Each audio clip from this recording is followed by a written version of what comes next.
fourth, fifth, maybe two, three topics will be doubt, but I not seen the syllabus.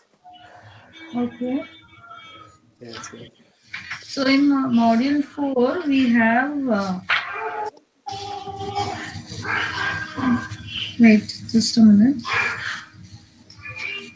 We are using a system design, how to make a system design. So for system design, what we are using is, we are defining what is system design.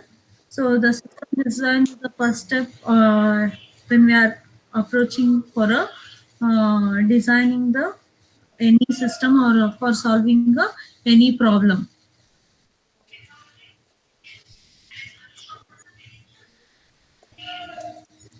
This Yes, is I got it on these questions. I know. just a minute. I have saved that PPT in module 3, I think. Okay, we are using various steps for designing the system. One is estimating the performance. So when you say estimating the performance, we are trying to use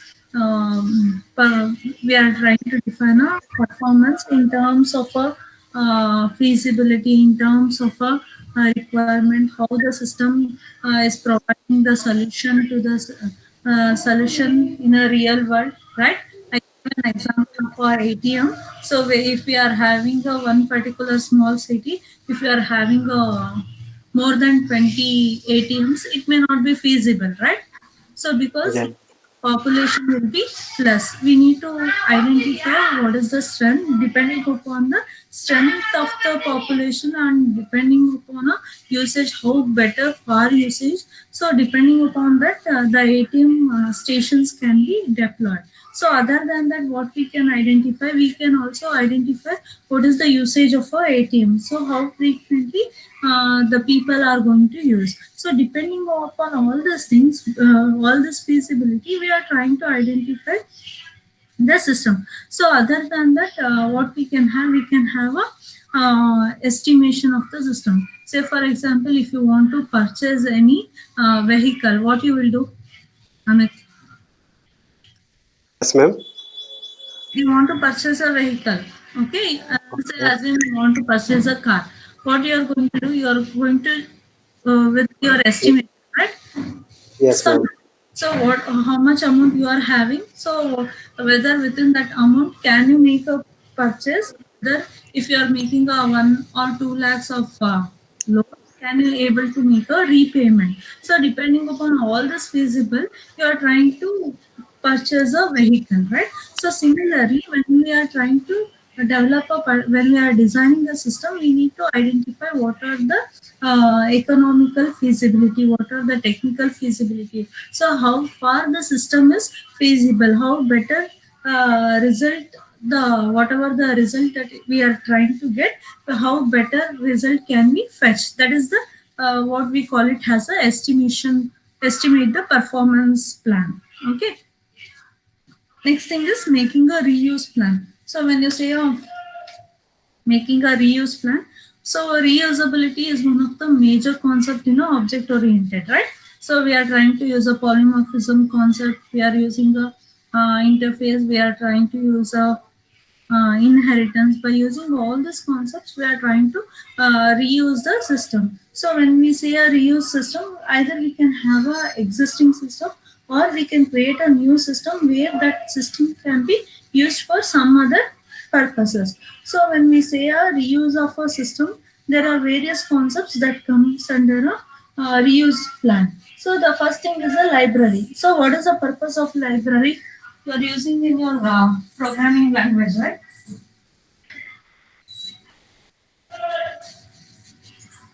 You are trying to use in your programming language libraries. So what is the help of a library? Amit, Yes, ma'am. what is the help of a library if you are using a library? Yeah, because every students will develop the skills. Many books will be available. Not that library. I'm telling you about programming language library. Oh, sorry, sorry. Yeah, this ma'am. Yeah, I mean, You have library will be used. use In used Java, you are because calling, so many. huh? In Java, Hello. all that has a package, right? Uh, Yeah, yeah, ma'am. I am asking this because. what? No. Okay. So we are Mm. trying to use import java.util.star. Yeah, yeah, ma'am. Yes, So ma'am. why we are using that Java IO or util? Say if you want to, if a user want to provide a input from a input system. Hmm? ಏನಾಗಲ್ಲ ಹಂಗೆ close ಮಾಡು ಆಮೇಲೆ ನೋಡ್ತೀನಿ ಹೋಗು ಆಮೇಲೆ ನೋಡ್ತೀನಿ okay. So what we are trying to do, we are trying to identify, we are trying to use those utilities, right? Say in a particular programming language or in particular system, we need to provide an input. Say it can be a registration form. We are trying to accept that from a user end. So when we are trying to provide an input, we need to have an input facility that should be supportive. So how do we do that? By using these libraries.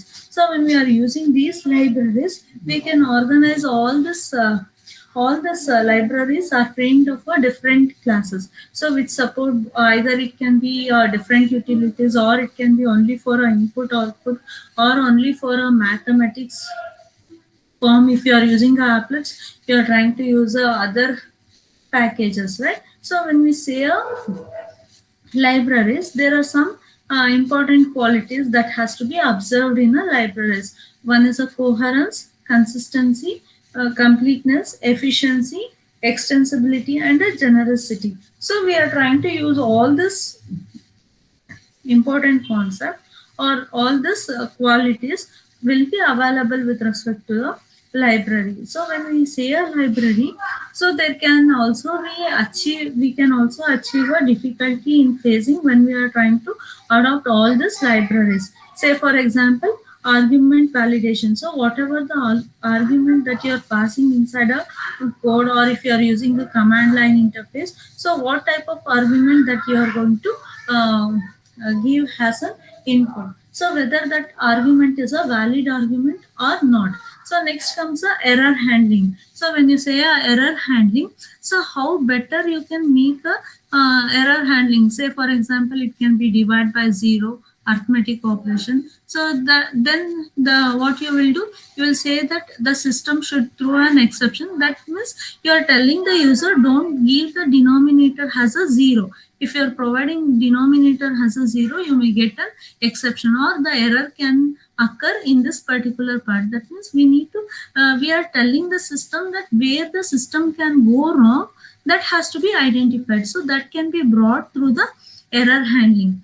Next thing is control paradigms. So when you say a control paradigm in a programming language, what we have a control structures, right? So it will execute line by line. Okay, so there are two different controls. One is a event driven and one is a procedure driven control. So whatever the application methods are there, that will be taken care by the event driven control. So with respect to the procedure driven, whatever the user interface methods are there, so it is going to use those user interface methods. So that is how the control is going to work. Next thing is a group operation.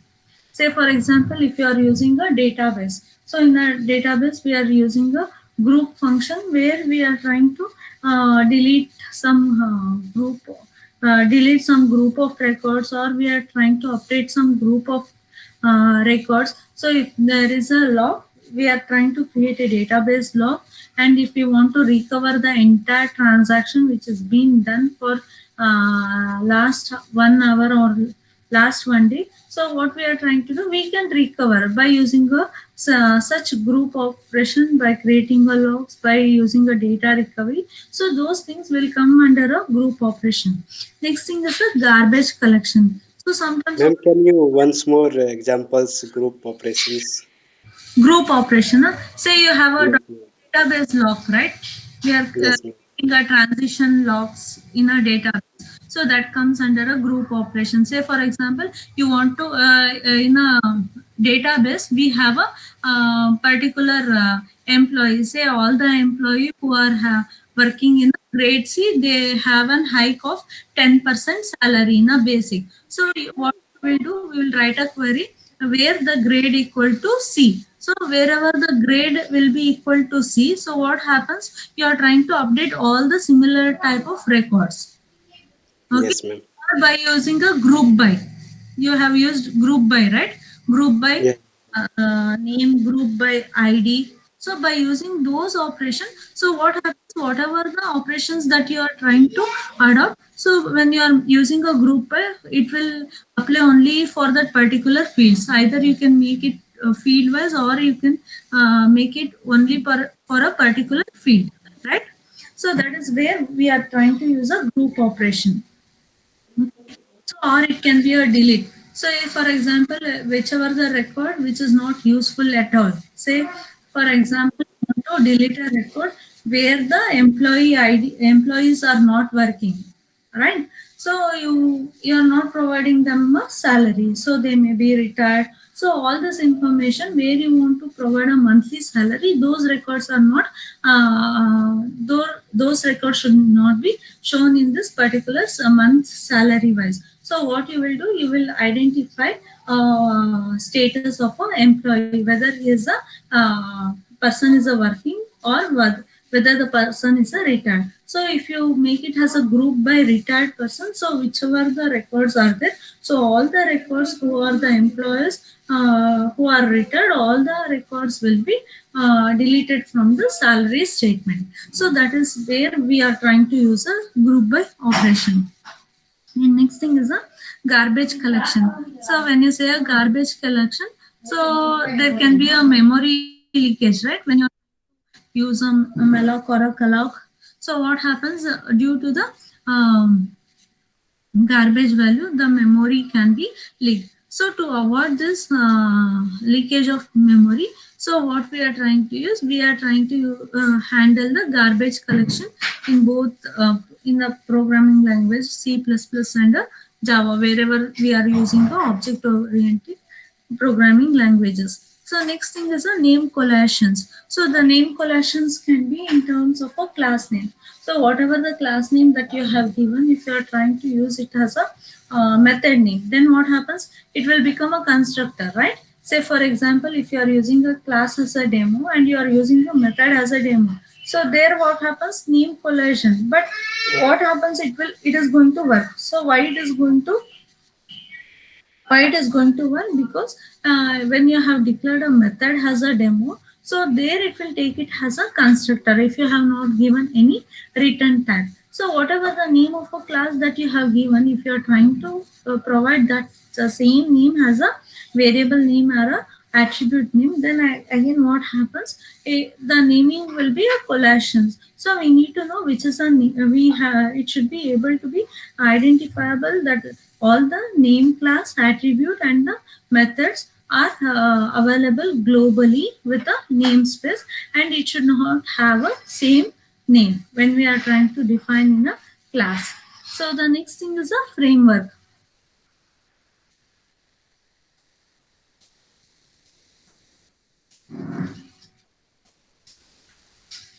Okay, so when you say a framework, so in a framework, what happens? It is a skeletal structure of the program. So how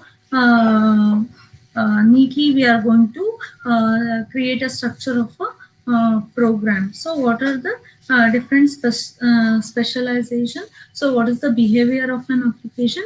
So how the system is going to work with respect to a framework. Say for example, it can be a Kettle framework, or it can be a Django framework. So we are trying to identify a different framework that can be adoptable for a particular problem. So we are trying to adopt those framework in a particular problem, and to bring the solution, what we are trying to observe, we are trying to observe the behavior of the system. So how the system is going to work.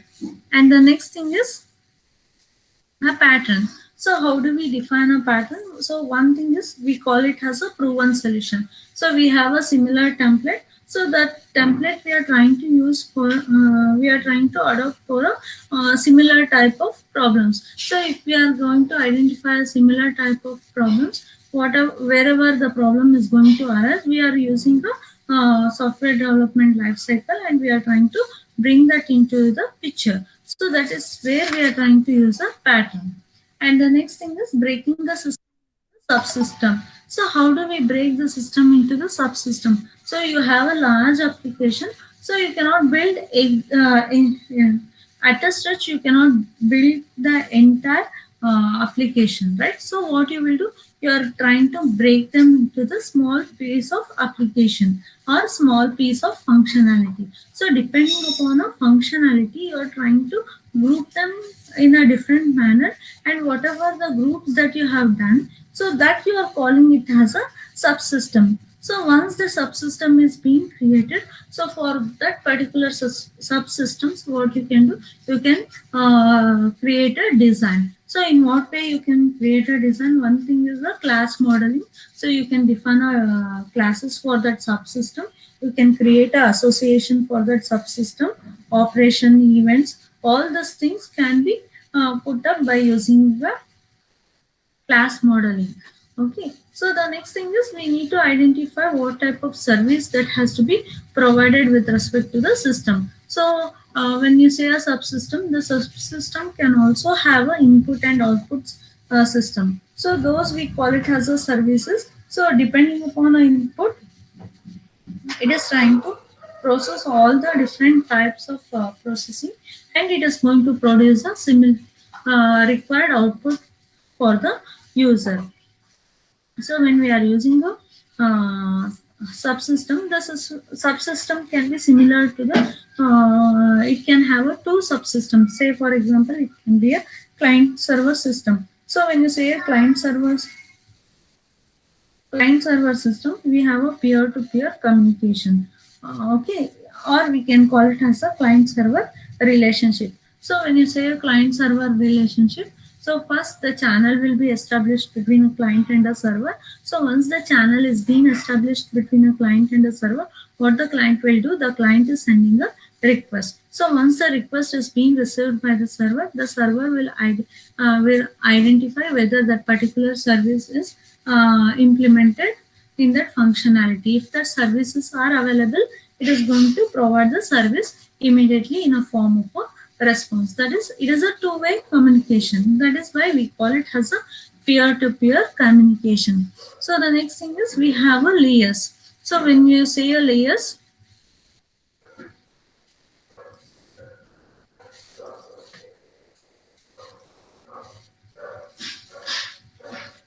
okay, so when you say layers are nothing but a set of it is a ordered set of virtual world. So whatever the virtual world, in a virtual world we are having, we are trying to use that particular system. So in that case, what we are trying to identify, we are trying to identify the different types of architecture for a layered system. So one can be a closed architecture and one can be a open architecture. So when you say a closed architecture, so what happens, we are trying to identify what are the different layers that are available, so how the layers are going to provide a service to the next layer, so that can be identified through the layering. And next what we have is a partition. So when you say a partition, so these partitions can be vertically divided into the different subsystems.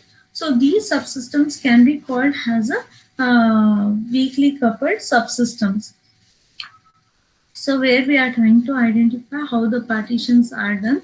So in what way these partitions are going to provide the service. And in another way, what we can have a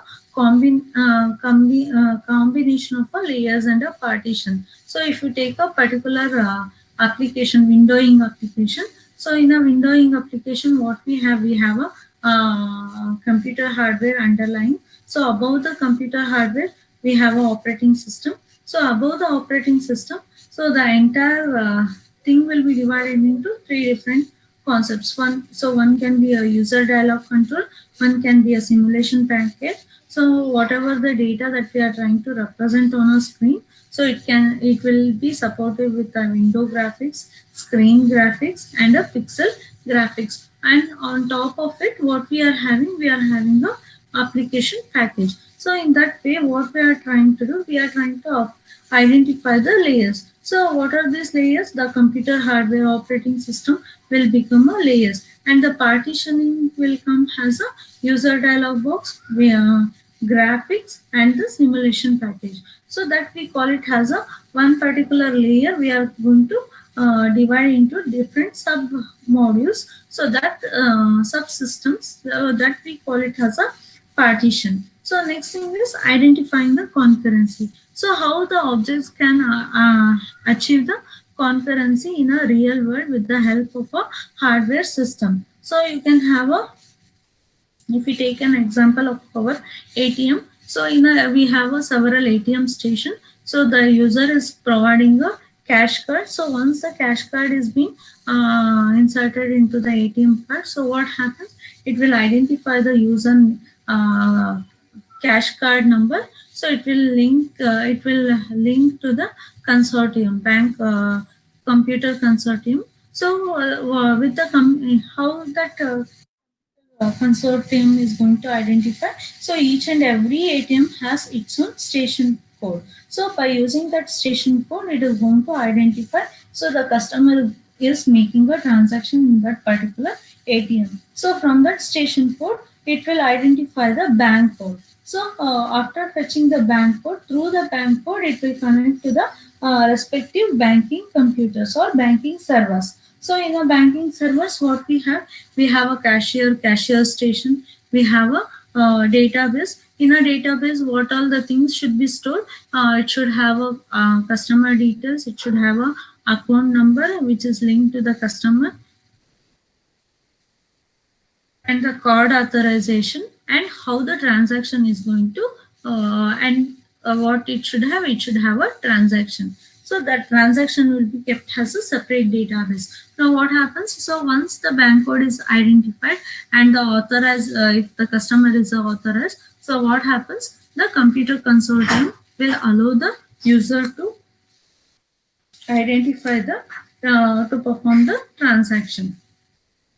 Okay, so the next thing is allocation of subsystem. So how do we allocate the subsystems? So depending upon a particular hardware input and depending upon a general purpose processor. So what we are trying to identify, we are trying to allocate the system into the subsystem. So to do that, we have four different steps. So the first thing is estimate the performance needs and the resources needed to satisfy them. So here what we are trying to identify, we need to identify what are the hardware resources that are required. Say if you are using a CPU, so what is the speed of the CPU? What is the capacity of the hard disk? So depending upon a capacity of the hard disk, whether this much MB or GB or TB of data can be stored. So if you are using a large amount of data in one particular system, so what could be the performance of the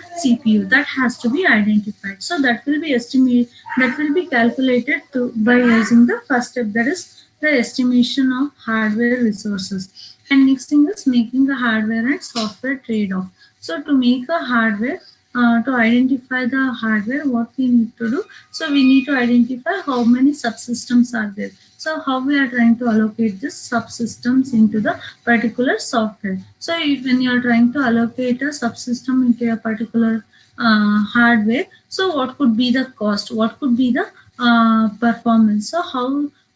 So what is the speed of the CPU? So what are the chips that has been used inside the CPU? So depending upon all these things, so we are trying to identify the software trade-off.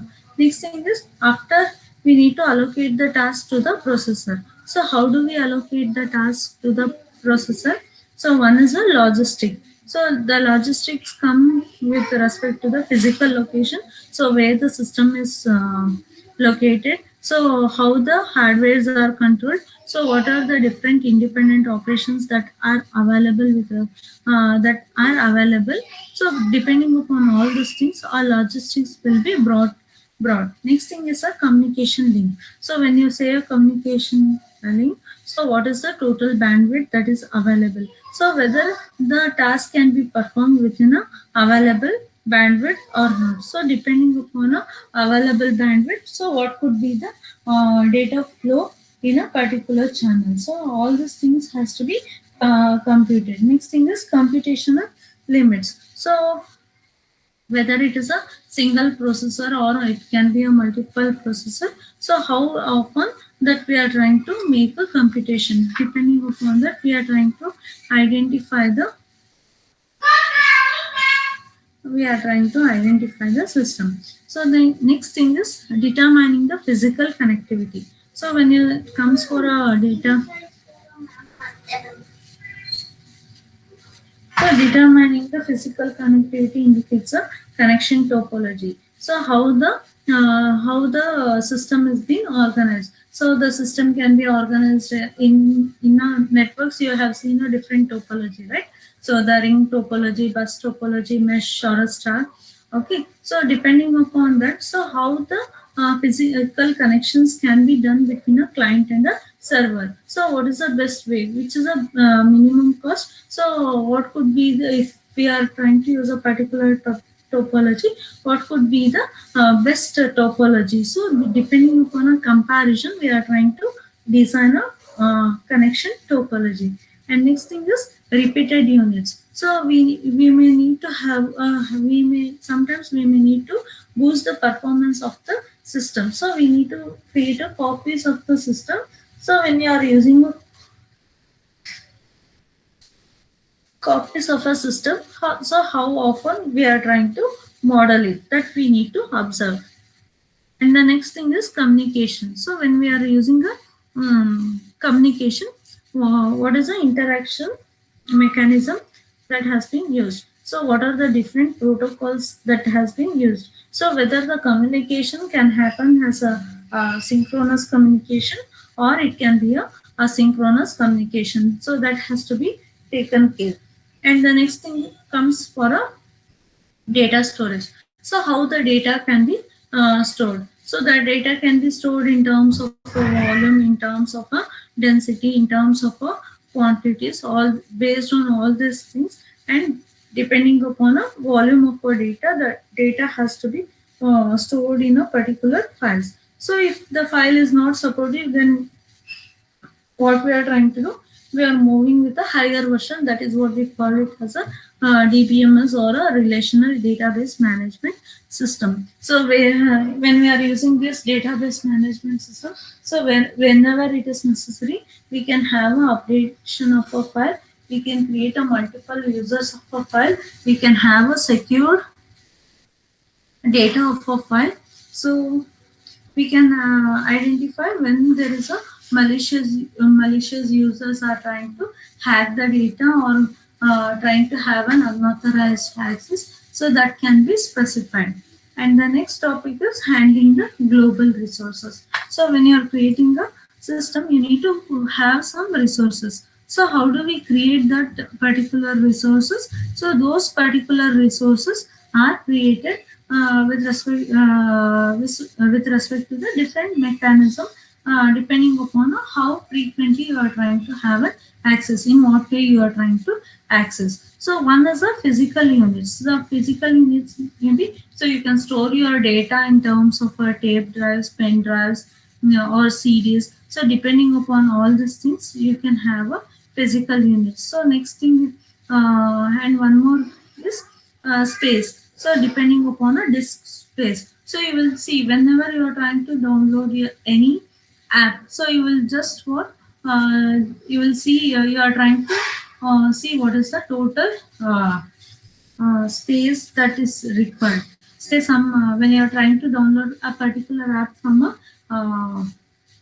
Play Store, it will say that the it requires 4 MB of data.